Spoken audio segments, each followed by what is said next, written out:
Hey everyone, welcome to the Millennial Investing Podcast. I'm your host, Clay Finck. And as I mentioned in the introduction, our guest today is Jason Saltzman. Jason, welcome to the show. Thank you so much for having me. I'm so excited to be here. I've really been looking forward to chatting with you and learning more about your background as an entrepreneur in so many different fields. Tell our audience a little bit about yourself and how you got to where you are today.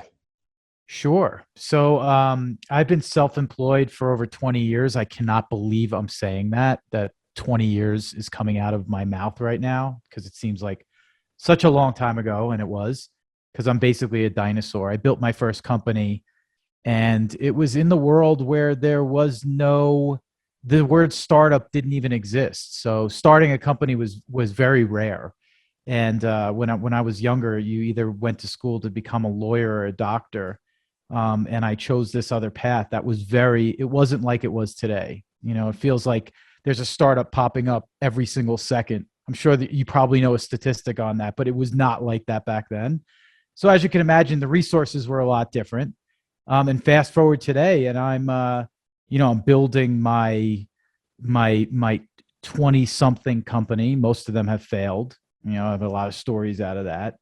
And now I am, older, wiser, more well equipped, but still learning. And I just want to be great. I love it. 20 something companies. That's pretty impressive. I'm Well, curious. not winners, by the way. Yeah. From all statistical purposes, I'm a huge failure. But as long as you could support yourself and have a few wins in the process, I think you're way ahead of the game. That's right. So I'm curious, what drove you or inspired you to want to be an entrepreneur, especially at such a young age? Well, younger, I had a much different mentality than I do now in my early 20s. I did it for the money. You know, I was paper chasing. I wanted to have a great watch and a hot car. I wanted to be popping bottles and do all the things that look great on Instagram before there was even Instagram. And that truly what was motivated me. Matter of fact, my first business, I I I wanted to monetize immediately so I could take my girlfriend out to a fancy dinner. Just to give you a hint of like the mindset. And then it sucked me into the vortex of entrepreneurship. And obviously, as I grew, my mentality changed, but that is where I started.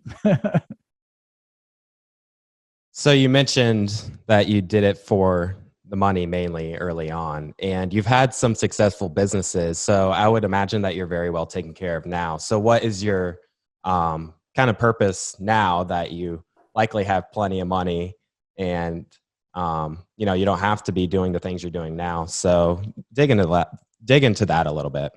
Well, so I do. You know, I feel like as retirement is death, and I love what I do now. I'm so interested who I do business with, who I mingle with, the level of thought that goes into each project. I'm super motivated to keep going. So I would never consider myself in a place where I can actually like all out retire. It's just not part of me. But I will tell you that my mindset completely shifted, as I grew, as we mature. And entrepreneurship is a steroid shot into your growth, because if you want a successful business, and if you want in my world, it has to be more than money. To get you through the tough times it takes to grow something out of nothing, money can't be the ultimate motivator. It has to be something much deeper, because money and materialistic things are fleeting. And you realize as you go on, you're really not doing that for yourself. You're doing it for other people. And these other people really don't matter in the grand scheme of things. And these are realizations that you grow into as I have grown into them. I've been privileged enough to last long enough in this game to learn things like these insights. And they've given me this ultimate goal in life, which is less about materialistic items of gold star, ego driven, wins, and more about deeper purposeful things like making an impact and helping others and feeling the soulfulness and the calmness of being there for somebody that needs your help. And ultimately, that shift in mindset made me more successful in business, you know? So those are some of the things that kind of shifted along the way that got me where I am today. As an entrepreneur, I'd imagine that it would be difficult to decide whether you should continue to persevere with a struggling business or try something new. And I feel like you are a very good person to ask this. How did you know when it was time to move on from maybe a failing business and try something else, or maybe you should just continue to stick out? How did you try and figure that out? Well, ultimately, I feel that there really is no failure if you wake up in the morning and keep going, because the lessons you learn along the way are actually the wins that you accumulate over time. And you can never really predict the outcome of projects, right? There's so many other elements. You have to be in the right space at the right time. The market has to receive you properly. You have to get the right funding. You got to get the right attention. Not all those things line up at the same time. So I've learned in life, in business, to really embrace the process of what I'm learning along the way. And if you're doing so, you're basically not treating it as an ultimatum. You're looking at the market in terms of a science project. And you're really looking at, is the formula working? Am I getting the response that I want? I think what comes along with maturity is picking up those signs faster and with less emotion. Because if you can realize that you're going in the wrong direction, the quicker you could realize you're going in the wrong direction, the quicker you could pivot onto something great and taking all those lessons along the way with you. You mentioned learning from your failures early on. What were some of the biggest lessons you learned from your failures? Well, today I have a different question. When I first failed, I have a different answer than today, of course. Today I would tell you that they weren't failures at all. They were the market not being receptive towards the project, or they were learning that I couldn't work with somebody properly, or taking investment from the wrong institution that didn't align with my values. And they're all independent lessons that made me stronger, right? So I would say the biggest lesson out of that as a whole from a macro view is to keep going, because you can't win unless you keep going, right? And ultimately, the pain and the suffering along the way to get there is going to happen. It is an absolute. And that's something that I feel very strong about, as well as bringing the reality to growing a business. It's not fun. It's not all, cherries and sunshine, right? There's a reality to growing a business where you must go through the hurt locker to win, because the road to success is paved with failures. And out of those failures are the lessons you will obtain to ultimately win. The roads to success are paved with failures. That's a great quote. I love that. So It just came to the top of my head, because there's this misconception, I believe, especially with younger entrepreneurs that are just starting out, where you see the exits in the media. Somebody started a company selling it for $1 billion. That's so rare, right? And not only is it rare, there's a story behind that $1 billion exit that you're not being told. And that story was, I was 2 weeks away from not making payroll. I got fired from my own job. I couldn't find somebody to do marketing. I couldn't get an investor to invest in my business. You don't hear those stories, and you should, because if you're getting into this, you should buckle up, because it's not a smooth ride to the top. It is filled with trial and tribulations, but that's the beauty of it. And if that gets you excited, this might be for you. when reading about successful entrepreneurs, it seems like you almost see that rags to riches type story. Steve Jobs starting Apple in his garage, or like you said, like Elon Musk not being able to pay his rent, so he sleeps in his office. Do you have any of those types of stories you want to share with the audience, as someone that's just been involved with so many startups? Oh my goodness, absolutely. I was the horrible couch surfer when I didn't have enough money to pay rent. I was the beggar of money when I didn't have any money left. I was the ramen noodle king of New York when I started my co-working space alley before we made a dollar. That's what the journey brings you. You are absolutely, in 99.9%, probably more of cases, not going to make money right away. So you have to prepare to be without that resource for a while, right? Um, and ultimately, you learn so much about yourself. And that's why I tell you, it can't just be about money to get you through those times. It has to be about a deeper purpose. Because it's just about money, you're going to either sell out when you get your first dollar, you're going to make the wrong decisions because most monetary decisions are counterintuitive to the grander vision that you want to grow in most cases. So you do have to sell out early and things of that nature. But I was sleeping on my friends' couches. I was, mooching off my family, which I've been privileged enough to have, access to resources, when I just didn't have any. So my life is filled with those stories.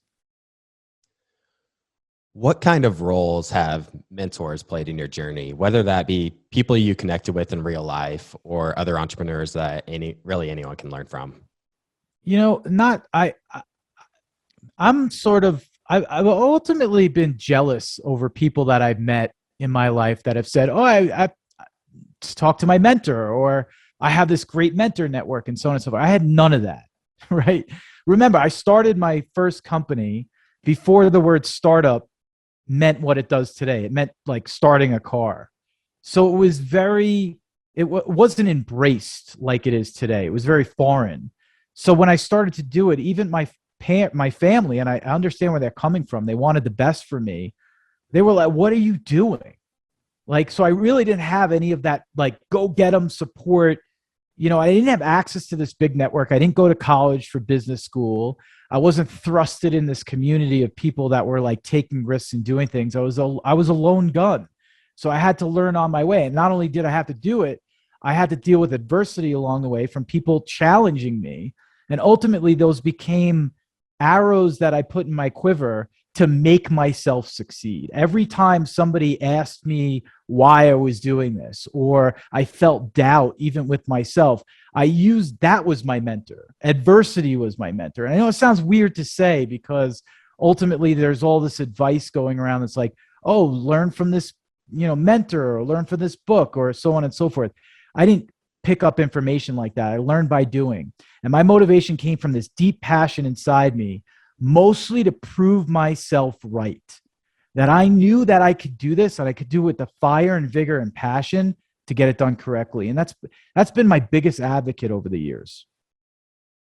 So let's dig into your background a little bit deeper. You're currently with Relief, and you started Alley prior to that. Are there any companies before Alley, and maybe dig into what exactly all of those companies do? Sure. So, well, my first company was a debt company. We were helping consumers out of debt. I built two companies. One I did with partners, and the other one I did on my own because I wanted to change the culture and I knew I needed control. So those were my first two companies in the consumer debt space. I pivoted that business over the years into a tech company. I co-founded a company called Seamless Docs, which had a much different name when we first started, but it pivoted out of all the paperwork we were operating while we were getting people out of debt. There was a lot of paperwork going in and out. So we built a paperwork automation platform, which essentially became Seamless Docs.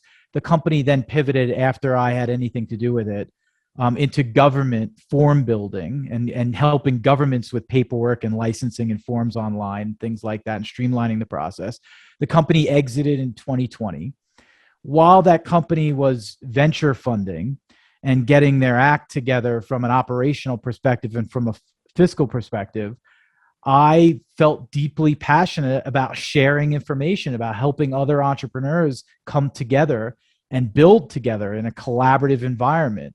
So the idea, and I was obsessed over what WeWork was doing at the time, and they had only one location when I first started my first space, and we built Alley in Midtown with the ideology of it was co-working, it was paying for a membership, but everybody that came in got support. we built a suite of services to help people build their ideas into reality. And ultimately, that business got the attention of large corporations that wanted to have a path into this demographic that were building new technology and emerging technology and things of that nature. And eventually, through a huge partnership with Verizon, we were able to scale the company nationally and make it more of a virtual product, which really helped us through the pandemic. And then I hired an amazing CEO to run that business, where she's still running it today. And I had the privilege of taking a step back and thinking about what my next steps were, what I really wanted to do. And debt was always on my mind because it was my first step into entrepreneurship. And I learned the space so well that I knew all of the in and out intricacies of helping consumers meticulously. And I always wanted to use and leverage new technology in order to scale the needs of people that were going through toxic debt and the syndrome of toxic debt. So, and then the pandemic happened, which was like a volcano of issue. And the floods of calls started to come in from people from my past asking for help. And that ultimately was my aha moment, that I needed to build something that doesn't exist, not the way it's being helped, not the way the environment is helping people now. It needed to be not better, it needed to be different. And ultimately that became Relief, a free app that helps people out of toxic credit card debt, totally free. And that's my next baby. And I also, my career has put me in certain privileged positions, such as I'm on the board of directors of Florida International University, and as well as I work with the U.S. State Department speaking on various topics across the world. Very interesting background. So when exactly did you start Relief? I started Relief. That's a good question, because technically I started Relief a year ago in the middle of the pandemic with my two good friends who have a background in engineering, full stack engineering, and data science. We started doing due diligence a year ago, meaning, I'm old enough to know, and I think this is a lesson for everybody that's out there that's listening to this, that's trying to build something right now. Ultimately, before you step into the world of getting excited about your project and falling in love, find out ultimate truths that you can actually do this, that you could validate your assumptions, and you have a really good shot at making something impactful. And that took us a year. Before we told anybody about it, in stealth, we didn't build a business, we didn't incorporate, we learned truths about the ecosystem. And we built a schematic plan on how we would develop the product that it is today. And ultimately, that became a package that I showed a few investors a year later. And within 3 weeks, we got a fully funded, oversubscribed round of seed capital to validate our assumptions in the real market. So some would say I started it in 3 weeks, and some would say a year and 3 weeks, but ultimately we're here, and we're kicking butt. Got it. Yeah, I think that's very important that you validated that there's a demand for what you're creating. I think a lot of people just kind of dive in and, might not realize until much later and much time has been invested into the process that, yeah, there isn't as much demand as we expected for what you're working on. Yeah, no, I think ultimately it was one of the biggest lessons I've learned along the way, is that, if you're going to develop, if you're going to invest, time is your most valuable asset. And if you're going to invest your time 2, 3, 5, 10 years into a project, you better have a good idea that you could do this. It's not just about convincing investors to give you money. You might have access to capital and people think you have a great mind for things. It's really about validating as much as humanly possible and getting to that edge where you're like, all right, well, now what do I need? Now that I've gotten this far, what do I need? And I've become adept at doing this over the years, which has ultimately benefited me significantly, because then validating the next steps becomes that much easier. So you mentioned you had hired a CEO for Ally. What led you to that decision to walk away from Alley, this business you had built from the ground up, and then just completely start over new with something else? That's a good question. One of the things I've learned over the years as well is like, you have to be honest with yourself. I know it sounds great to be the CEO of your business for the rest of its life, but sometimes the business grows in a direction that needs something else. And you have to be mature enough to deal with that properly and to face that truth. And I was faced with that truth. Ultimately, when Verizon came in, I knew that the level of service that they needed in order to create the products and services that they paid for and continuously paid for and created value for them, that I needed somebody to run that type of business. I wasn't equipped at doing that. I'm very good, and it's sort of doing a checks and balances over the things that your strengths and weaknesses, and working with one of the largest companies in the world on a consistent basis. It's not my passion. It's not my superpower, right? So I've become very adept at like knowing that. Then it became like, okay, what am I missing, right? And that's became my search to find the CEO. It's like, what am I not? And she's everything that I'm not, which has the capability of being super passionate about helping some like the largest companies in the world innovate with community driven innovation, which is ultimately what she does. I myself am much more passionate about something early and something that I know I can make a lot of change doing in the early stages. Whether it be with Alley or with Relief or one of your other businesses, how sure were you in the early days of starting them that they would eventually play out the way they did? Did doubt ever creep in when things were difficult? Every day. Today, I doubt. Yesterday, I doubted. Every day. Doubt is a very common feeling, right? And ultimately, we're proving ourselves every day through that doubt, because every day you make it through that doubt, you prove to yourself that you can. And, I love Al Pacino's speech in Any Given Sunday. It's like the best speech ever that's like underrated. It's like, watch that movie, watch that speech.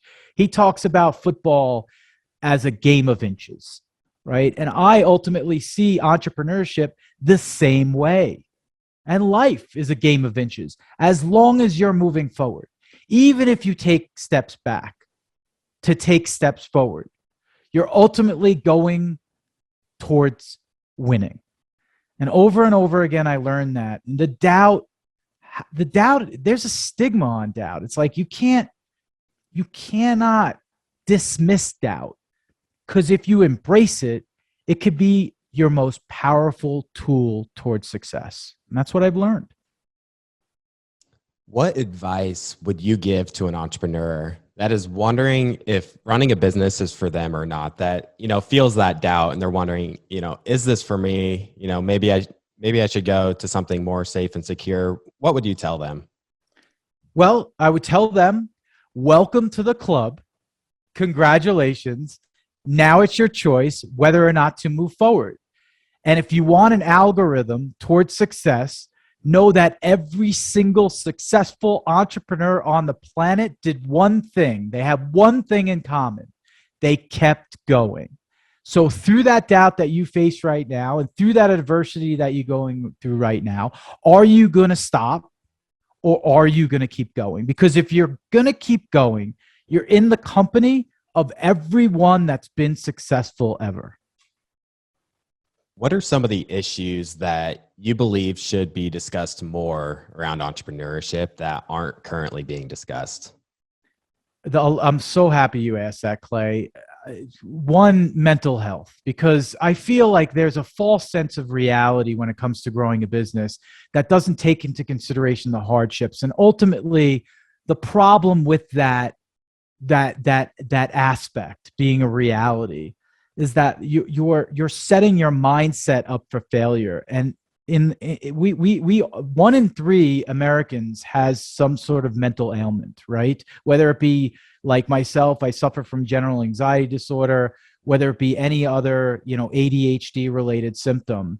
And when you're making false claims like entrepreneurship is great and you could be your own boss and it's, when you start going down that path and having those mental health issues, the adversity that you face is even that much harder. And if you could just destigmatize what it really is like to grow a business, look, it's going to be hard. It's not going to come out the way you want. But ultimately, the lessons you learn along the way, that's the gift to you. If we could just have that narrative, that helps ease anxiety. I know it does for me. I'm not speaking for everyone because everyone's got a different level, of ailment. But that being said, if we need to tell the truth about what it's really like to grow a business, and we need to do it in a way where we accept the understanding that it's not always going to come out perfect, and it's okay to feel depressed. It's okay to feel like shit. It's you're that's the norm. If you feel uncomfortable, then you're going in the right direction. I'm not one really to speak on depression, but as far as like anxiety and just having this large workload, how did you help relieve that? I'm someone that, is a huge fan of like someone that takes care of their body, eat nutritious foods, get enough sleep, take enough breaks during the day if you need it, kind of listen to your body as you go. So what are some things that really helped you as an entrepreneur and just all the stresses you've been through in that journey? Yeah, that's great. All that, what you said, remain healthy, balanced diet, everything matters on that level. Ultimately, it's going to be the barometer for how you feel and what you do about it. But for me, my actionable moments around my anxiety have always been a few things. One, it's to be overly prepared, right? Because again, the fear of failing, the fear of screwing up, the fear of this conversation going south and me saying something stupid. I got to take a step back and say, what do I want to talk about today? What do I want to think about? That ultimately eases my mind. But the biggest thing for me that I've learned about myself is helping others, putting my 100% forward to help others. And that feeling of calmness that I get ultimately by helping others succeed in whatever that looks like gets rid of my anxiety automatically. So at my peak of anxiousness, I always ask myself one question: what am I doing right now to help the person that's in front of my face? And sometimes that could be me, like being nicer to myself, saying something nice to myself. And most of the time it's like with people like you, how do I make this an interesting conversation for you and for everybody else that's listening? If I think about that and I just focus on the value I'm creating, my anxiety dissipates.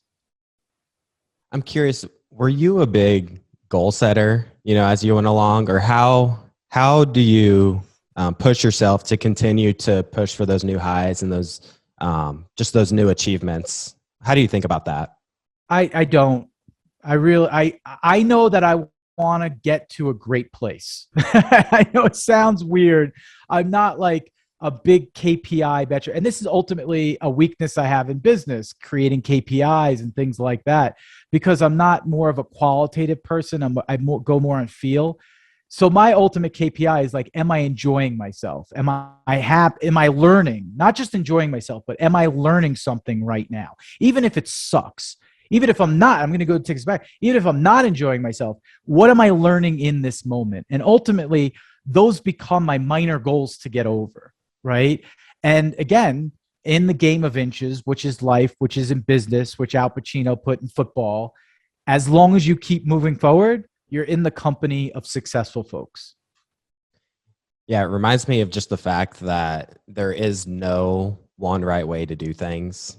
Some people might work better, having those goals, but you're someone, it's like it's your personality to just be like, go, go, go. You kind of go with your gut, go with your feelings. And that's kind of what's led you down this sporadic life that you've been through, just all these different types of businesses. And yeah. That's right. I mean, look, ultimately, if you ask people what they want to do, when they grow up, interesting people at 20 years old say, I don't know.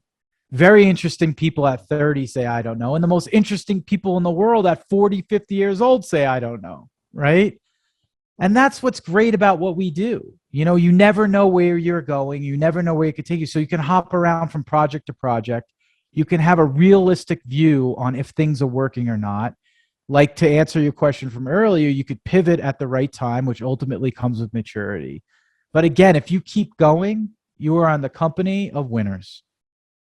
So back to the companies you've worked with. Your first company was Alley, which helps connect large businesses with startups. And the business you're working with now is the Relief app, which helps people take care of their consumer debt.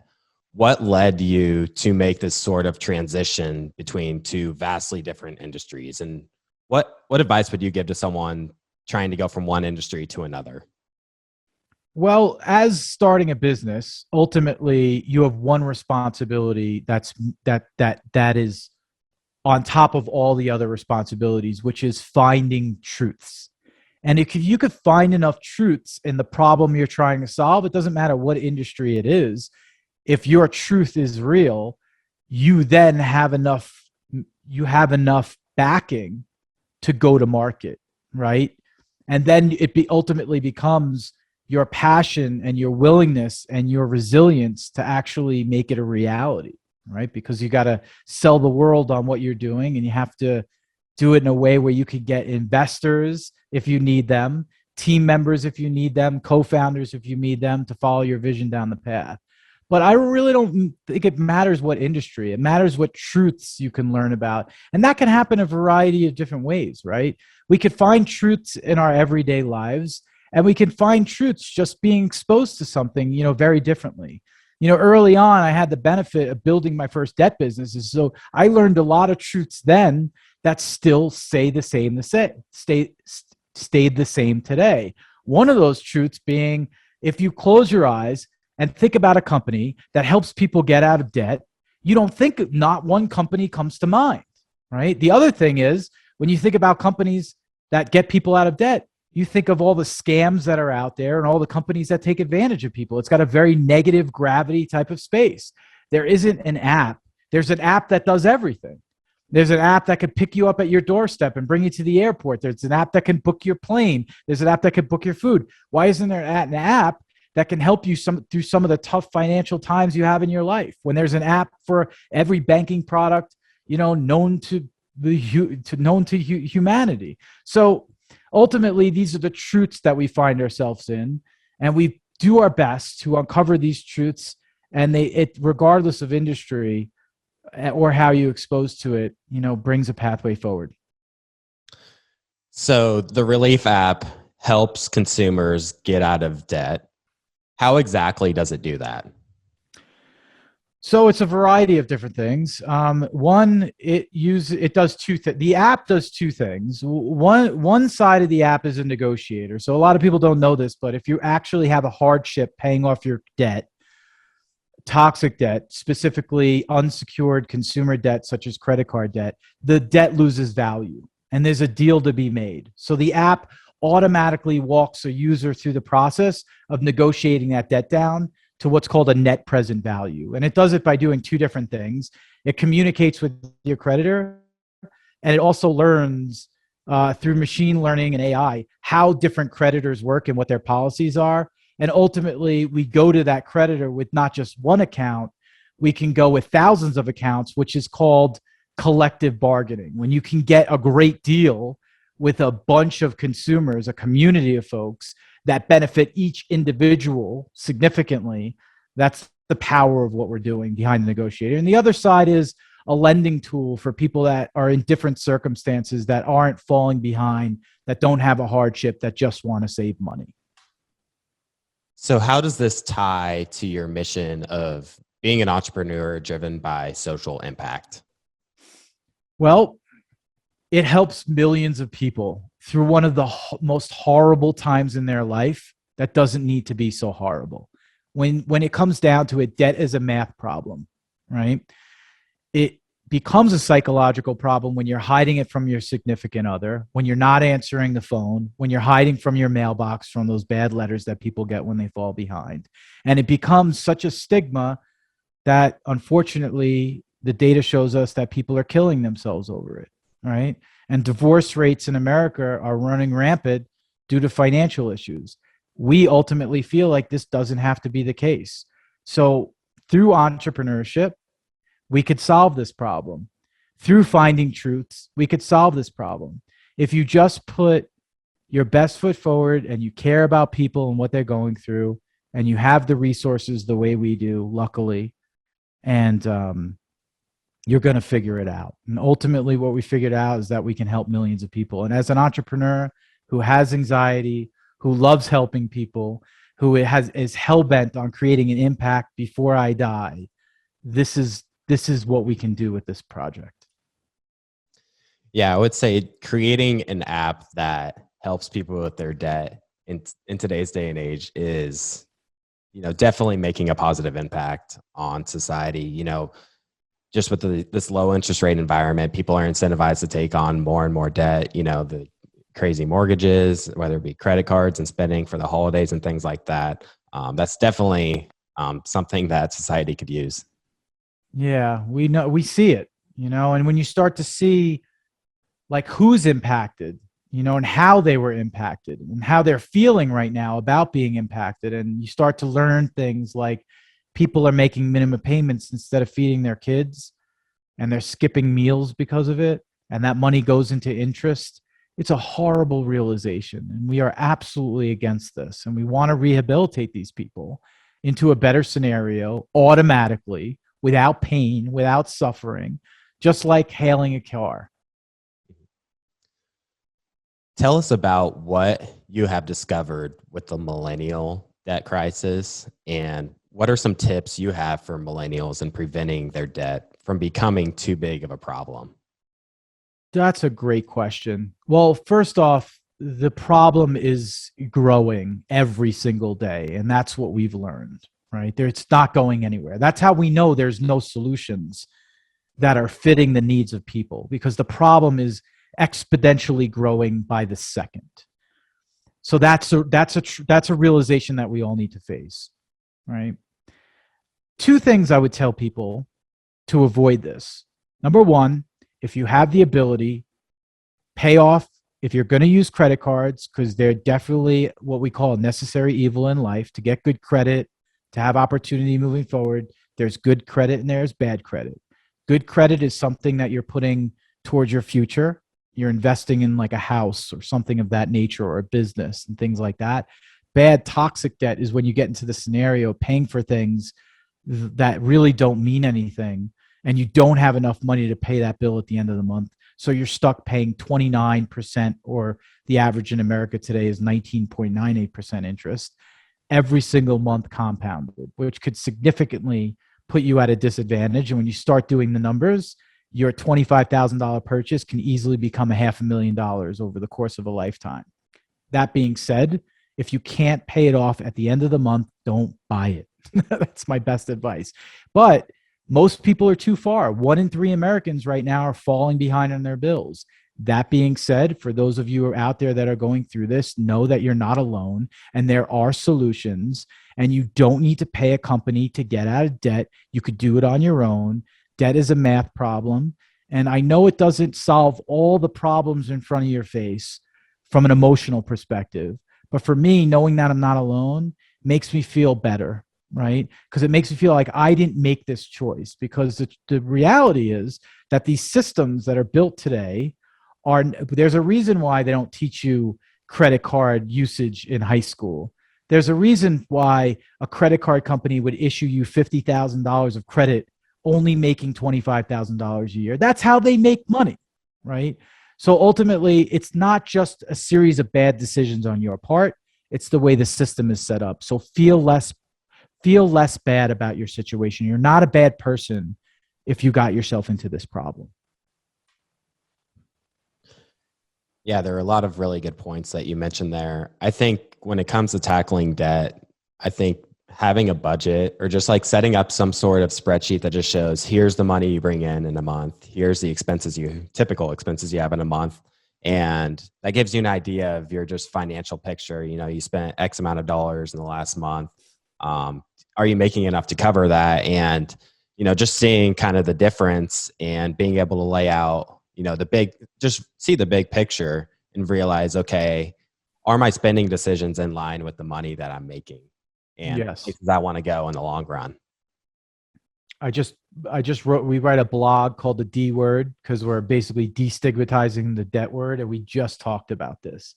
Again, money is an algorithm. It's a math problem, right? And the better you are at seeing your full truth, your full pictures, the more you're going to avoid issues. So where are you going to take relief into the future? Are you just looking to grow in this existing market that you're in while it's still early, or are there new markets that you're looking to enter as well?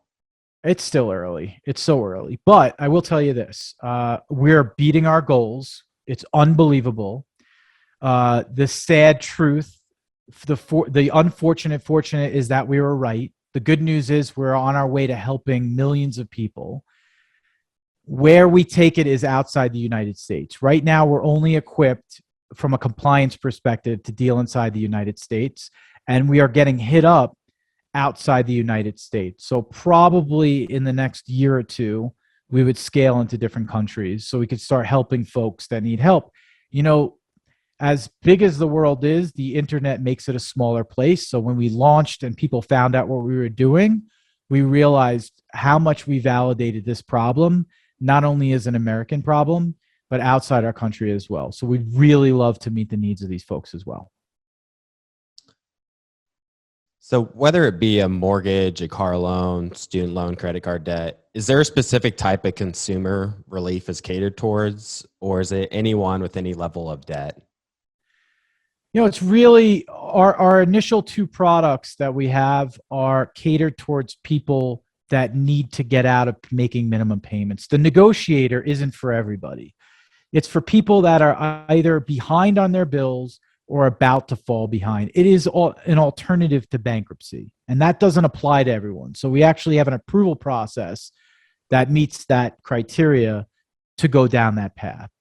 The other product is to save money on interest. And it's still somebody that's facing a little bit of hardship that's just can't pay this off at the end of the month. And the bills have mounted in a way where they're making interest payments and they want to save money, towards interest. So I would say that it's for the 99% of Americans right now that fall into some sort of financial issue, right? We are not for the ultra rich. We are not for the ultra wealthy, that we will not see them coming to relief or anything. At the end of each episode, we have a segment called the action plan. In this segment of the show, we ask the guests 3 questions that can create an action plan for listeners to do when they're done with this episode. So the first question is, which habit or principle do you follow in your life that has had a big impact on your success that not enough people do but should? I think it's one, accept failure as a lesson and keep going. I know that seems like 2, but it's actually 1, because once you accept failure as a lesson, you're going to learn that lesson and you're going to keep going. Again, if you keep going, you are in the company of very successful people. What has been the most influential book in your life? It doesn't have to be your favorite one, just one that's had just a huge impact on you. The Obstacle is the Way, written by Ryan Holiday, is so important to me. It validated a lot of the things that I was thinking inside, but it put a framework to it and a historic framework to it around stoicism. But essentially looking at problems in front of you as not obstacles, but beautiful lessons that you will learn while getting over that obstacle. That book changed my life. I'm really glad you mentioned that book. I am a huge fan of that one. Just, kind of clicks that light bulb on that, the struggles you run into in your life, if you frame it as something positive and something that's making you a better individual and allowing you to help others along the way as well. It's just a very powerful way of thinking of things. Oh, absolutely. It's just a shift of mindset. Mhm. Because the truth is, Clay, you're going to walk outside your house and you're going to run into 50 problems. It's just a universal truth, right? So you either could let that beat you up or realize that while you're facing these problems, you're your best self and you're learning. And if you could be conscious of that it actually makes horrible situations very interesting. Yeah, the trials and tribulations and struggles of life are an inevitable piece of the journey. Totally. When this episode is over, before the listener quickly jumps to the next podcast queued up in their podcast player, what is one action they should take that can improve their life, career, or business? Be nicer to yourself, right? If we treated other people the way we treat ourselves, we wouldn't have any friends. Why don't you pay respect for the person that you're going to be with through thick and thin, guaranteed a universal truth for the rest of your life? Look yourself in the mirror at least once a week and tell yourself how great you are, because you are. People don't do that enough. And doing that has helped me build confidence to accomplish amazing things. And that's why I'm here talking to you today. Jason, thank you so much for coming onto the show. I really appreciate it. For our listeners that would like to learn more about you, where can they go to connect with you? Sure. So I'm on Twitter at Saltzman Jason. I'm on TikTok now, getting down to TikTok at Saltzman Jason. And I put a lot of content out on both platforms. And on Instagram, I actually got my name the right way. It's at Jason Saltzman. And DM me. You know, if you have any problems with debt, you want to learn about growing a business, if something I said today motivated you and you want to know more, I please encourage you. Please reach out to me. I get more out of helping you than probably you get out of my help. We'll be sure to put a link in the show notes for those that are interested in checking you out. Jason, thanks again for coming on. It's my pleasure, Clay. Thanks for having me. Thanks for watching. Make sure to subscribe and hit that notification bell so you don't miss out on our next podcast episode and new investing resources. What are your takeaways and thoughts about this discussion? Let us know in the comments section below.